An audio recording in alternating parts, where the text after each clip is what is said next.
Finish with a cacophony of sound at the end of this session as a tribute to the late Phil Reid.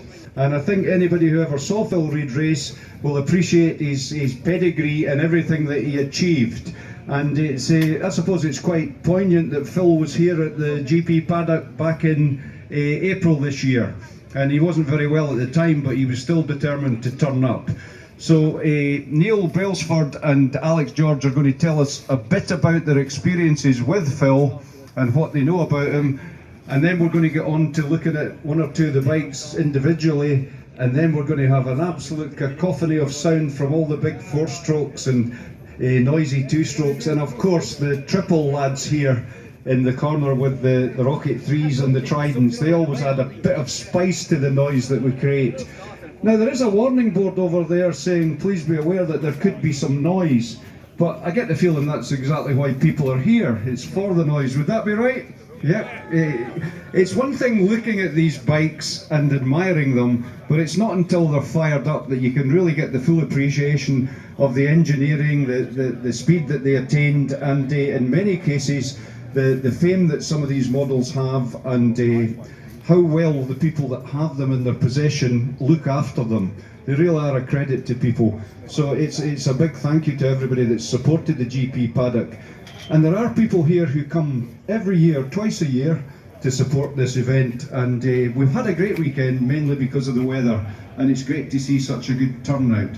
So without further ado, I'm going to ask Neil if he would step round here for a moment and tell us about your, not just knowledge of Phil Reid and his career, but your actual connection. You knew Phil Reid.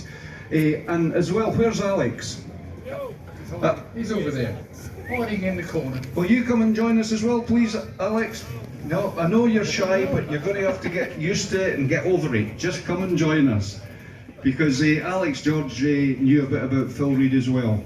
But we'll kick off with some interesting information from Neil about Phil. Thanks, Neil. Yeah, thanks very much, John. Well, Phil Reid, we all know him. Phil started racing in the very early 60s on a BSA Gold Star. Not particularly exotic, but he certainly started to show his talent and his skills. 8 times a world champion, 8 times TT winner, winner of 54 Grand Prix. These are amazing statistics. I don't think we see many people who can equal those sort of things. Phil always did it his own way. Phil was not known for suffering fools easily, but by goodness he could ride, and he could show it every time. He rode for some of the best teams ever. He rode for Honda, along with Alex and others. He rode for MV, Suzuki, all sorts of wonderful bikes in his day, and he certainly was a very, very fast rider. I was in business with Phil. We have a venture going with Yamaha in Japan, and even today when we were having teams meeting with Yamaha Japan, incredibly sort of 13 or 12 very, very high ranking Yamaha officials were being on that meeting. That's the presence that Phil still demanded today with people like Yamaha. It gave Yamaha their first TT win, their first world championship. He was also, I think, the first guy to have 3 world championships, 125, 250 and 500, all in the same year. So these are wonderful, wonderful achievements. Alex, your thoughts? Yeah, who actually seen Phil racing live? Yes. Come on then, show me. Not enough, need some more. Oh yeah, another 2 there. Fine. Well, when you've seen him live, you'll know what we're talking about. Very calculating man on a motorbike and such a talent. You'd get them all going into the corners and you would see who's working and who's not working. He just had that ability to read it. Haywood as well, of the same ilk, that they could read the race. And in case they're not, you see it nowadays, they get the quick guys and go whoosh, and it's gone and it's done with. Then it was a case of entertaining everyone there, that you would have 3 or 4 or 5 or 6 or 7 guys all very, very close together. And then the winners with the last couple of laps would pull out, and Phil had that ability along with Haywood and a whole lot of other guys, you know. As a man, yeah, you had to admire him. Try and think of someone who can get those championships now. 125cc, the 125.4s, the 254s, which are basically savage things. You were on them and then you were off them in the first that. And the 500s as well, you know. So, and 750s, don't forget the 750s. Yeah, he's good on 750s as well. So a top man, top bloke. I raced with him in Grand Prix. I raced with him in internationals. I raced with him in classic racing as well, like we're doing here, you know. And I mentioned it yesterday that we were at Scarborough, and it was a bit of a do or die thing, you know. He and I were together, and we were exchanging places and so on and so forth. And would he give up? Would he? Hell, just kept on going. And at the end, up at Memorial Corner, which is up the top of the circuit, the last thing I seen was disappearing way that away through the hedges. And I went, okay, can slow down now. That's him done with, not a chance. Half a lap later, he's back again. I said, okay, fine, you can have it, go ahead. And he came back in the paddock, same old Phil, same old Phil. Yeah, how'd you beat there, boy? I went, no, I let you win. Well, that just enraged him then. But lovely guy. On the one hand, on the other hand, yeah, difficult to go on with, as most superstars are. I mean, I'm the same, you know. I'm modest and I'm kind, and I'm also, you know, I can be up there among the best. But yeah, it's a tense situation.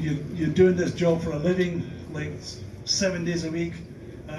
Phil started off the same as we all did, you know, on Nortons and 7Rs and G50s and that sort of thing, and worked his way up through the ranks. And we had a few run-ins over the years, but that's by the by. You don't talk about them now, except for to mention them. But highly respected in the continent, because that's where he spent a lot of his time. We went to Dijon in France a couple of years back, and the people were just like you guys here now, but like tenfold, you know. Just to see the guy, just to buy his caps.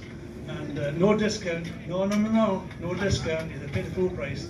But that's who the man here was. He brought championships back to the UK, and yeah, let's go on. Brought world championships back to the UK, provided a huge amount of entertainment for all of us, including us all here. And I take my hat off to the man, and I miss him. Lovely.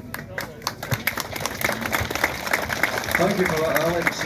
I can see that obviously you're a wee bit emotional there, which is perfectly understandable. And thanks also, Neil, for giving us a wee insight to your knowledge of the great Phil Reid. So, onward and upward with these lovely Ducatis. Martin, I'm right in thinking that you're the man that's going to tell us about those, or is it going to be Neil or Martin? Oh, you're doing the job now. Well done. Tired of hearing him talk. Martin, you've got a trio of absolutely fabulous looking Ducatis there. Well, what we've done before we bring in our three Ducatis got with us today to show you the progression. So this little one on the end there is from the 1960s. It's a Ducati 350 in no case in a Saxon frame. Then we've got in the middle here is an 860 bevel from the 70s, and then on the end here is a 750 TT2 from the early 80s. And there's barely 20 years of progression between those three bikes. And you can see the lineage there. You can see the 350 on the end is a single cylinder with bevel gears, and you can see the big V-twin is bevel gears there, and then it's gone to big V-twin with cam drive and overhead cam and belt drive side.